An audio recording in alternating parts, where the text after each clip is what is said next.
In Aja Frost's article, economists argue it's unfair that college athletes aren't paid. She wrote that the average pro basketball player makes $24.7 million over his 4.8-year career. The average pro football player makes $6.7 million over his 3.5-year career. But the average college basketball or football player doesn't even make $1. It's a debate that has gone on for years, and it does not appear to be going away anytime soon. Should the NCAA permit paying college athletes? Over the past few years, many scandals regarding student athletes receiving improper benefits have caught the attention of the national media.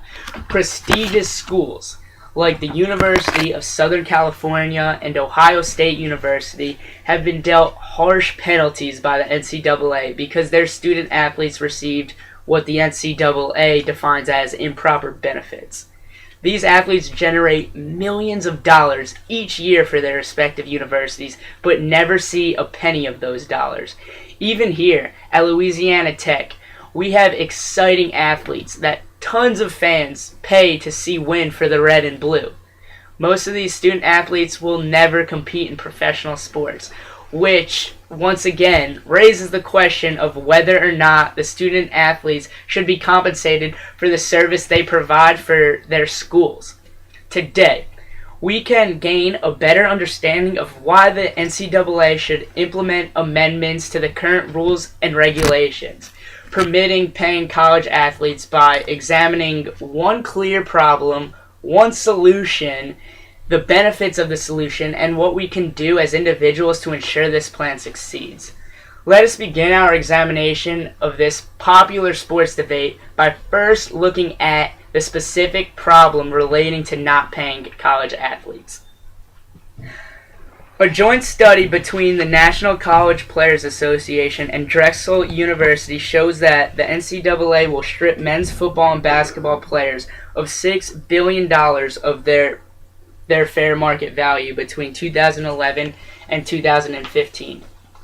According to Steve Sebald's article, It's Time to Pay College Athletes, the college sports industry generates $11 billion in annual revenues, but the athletes that bring in that money don't receive any of it.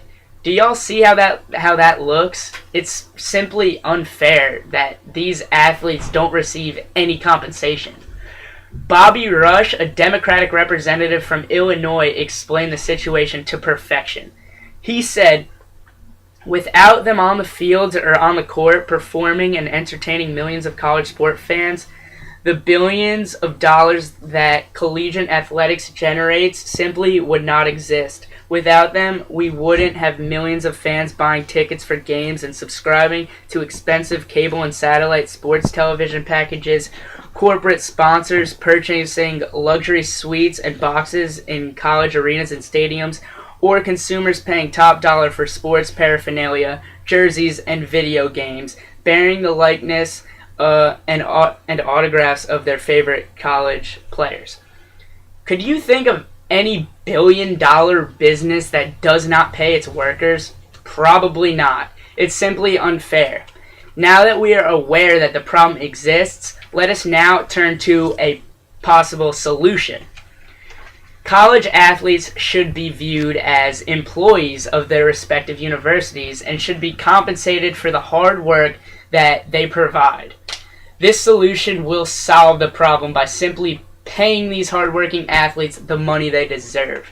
The NCAA believes that paying their athletes and in turn deeming these athletes professionals will generate a disinterest because there are already professional sports leagues in place. However, this claim does not give justice to pride in one's school. Pride is the main reason people even follow college sports. Students pack college stadiums across the nation because they want to be able to say their school is better than another. People want to be proud of their college. Paying our student athletes would not cause disinterest. Now that we are aware of the problem and can endorse the solution, let us visualize the benefits. Whether student athletes are paid or not, Either way, the NCAA and college sports are going to continue to be hugely popular industries. College sports are way too popular to just disappear over this little debate. Craig Chiolino, writer for the Sportster, wrote, "Paying players who play the college game will at least ensure that players are earning some money now in case their future becomes cloudy. It's only right that these student athletes see some rewards for the entertainment they bring to all of us. They put their bodies and futures on the line every game for their school and for their fans. These student athletes deserve compensation." So, in conclusion, today we have learned about the major problem with the NCAA rules and regulations. We have opened up our minds to a possible solution and way to view the problem itself, and we have received some of the benefits, and we have reviewed some of the benefits. So, former UCLA basketball star Ed O'Banion said, "The athletes' compensation doesn't have to be $1 million, but just a little something to recognize that they're bringing in money to their schools. At the end of the day, college athletes are just like all other hardworking Americans who should receive a fair day's pay for a fair day's work." Thank you.